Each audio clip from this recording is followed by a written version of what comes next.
ओम नमः शिवाय।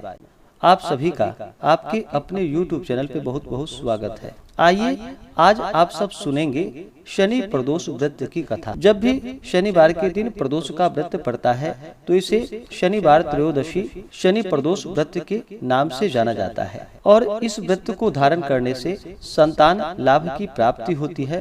पुत्र प्राप्ति हेतु इस व्रत को धारण किया जाता है। प्रदोष का व्रत प्रत्येक माह कृष्ण पक्ष और शुक्ल पक्ष की त्रयोदशी तिथि के दिन जब भी प्रदोष काल का समय प्राप्त होता है उस दिन इस व्रत को धारण किया जाता है और जिस दिन भी प्रदोष का व्रत पड़ता है उस दिन का अपना विशेष महत्व माना गया है। प्रदोष व्रत में विशेष प्रकार से प्रदोष काल के समय में भगवान शिव जी का पूजन किया जाता है।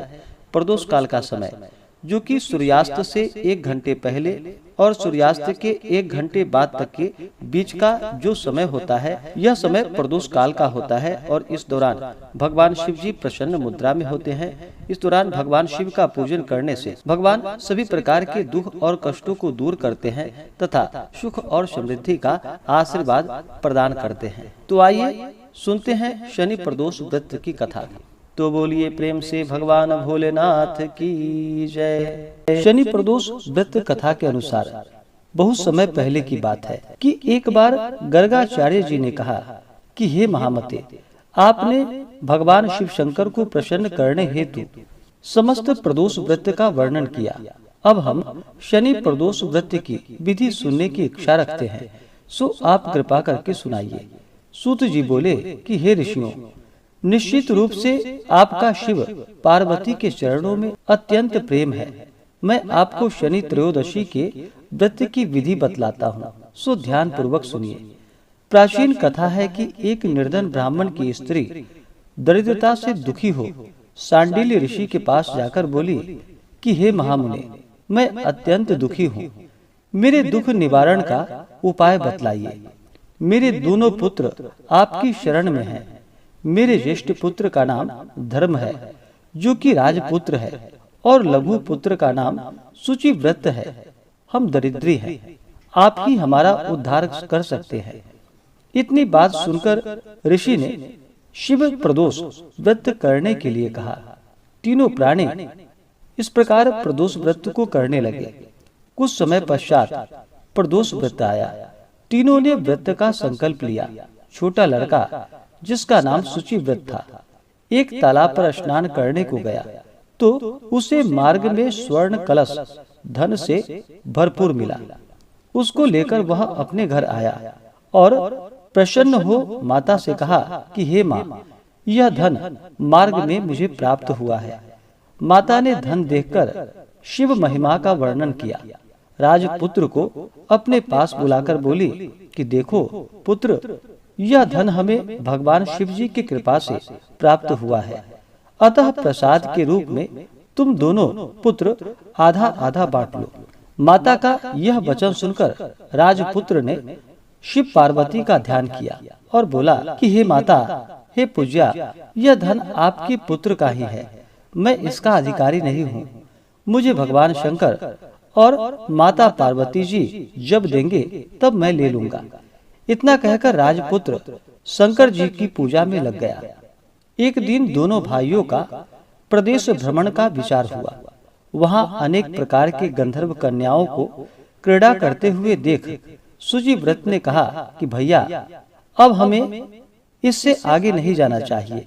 इतना कहकर शुचिव्रत उसी स्थान पर बैठ गया, परंतु राजपुत्र अकेले ही स्त्रियों के बीच में जा पहुंचा। वहां एक अति सुंदर स्त्री राजकुमार को देख मोहित हो गई और राजपुत्र के पास पहुंचकर अपनी सखियों से कहने लगी कि हे सखियों, इस वन के समीप ही जो दूसरा वन है तुम वहां जाकर देखो। भांति भांति के पुष्प खिले हैं, बड़ा सुहावन समय है, उसकी शोभा देख कर आओ। मैं यहाँ बैठती हूँ, मेरे पैर में बहुत पीड़ा है। ये सुनकर सब सखी दूसरे वन में चली गईं। वह सुंदर राजकुमार की ओर देखती रही। इधर राजकुमार भी उसे अपनी दृष्टि से निहारने लगा। युवती बोली कि आप कहाँ रहते हैं, वन में कैसे पधारे, किस राजा के पुत्र हैं, क्या नाम है? राजकुमार बोला कि मैं विदर्भ नरेश का पुत्र हूँ। आप अपना परिचय दें। युवती बोली, मैं विद्रविक नामक गंधर्व की पुत्री हूँ। मेरा नाम अंशुमति है। मैंने आपकी मनः स्थिति को जान लिया है कि आप मुझ पर मोहित हैं। विधाता ने हमारा तुम्हारा सहयोग मिलवाया है।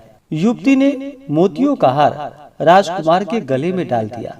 राजकुमार हार स्वीकार करते हुए बोला कि हे भद्रे, मैंने आपका प्रेमोपहार स्वीकार कर लिया है, परंतु मैं निर्धन हूँ। राजकुमार के इन वचनों को सुनकर गंधर्व कन्या बोली कि मैं जैसा कह चुकी हूँ वैसा ही करूंगी। अब आप अपने घर जाएं। इतना कहकर गंधर्व कन्या सखियों से जा मिली। घर जाकर राजकुमार ने शुचिव्रत का सारा वृतांत सुनाया। जब तीसरा दिन आया, वह राजपुत्र शुचिव्रत को लेकर उसी वन में जा पहुंचा। वहीं गंधर्वराज अपनी कन्या को लेकर आ पहुंचे। इन दोनों राजकुमारों को देख आसन देकर कहा कि मैं कैलाश पर गया था। वहां भगवान शंकर जी ने मुझसे कहा कि धर्मगुप्त नाम का राजपुत्र है, जो इस समय राज्य विहीन और निर्धन है, मेरा परम भक्त है। हे गंधर्वराज, तुम उसकी सहायता करो।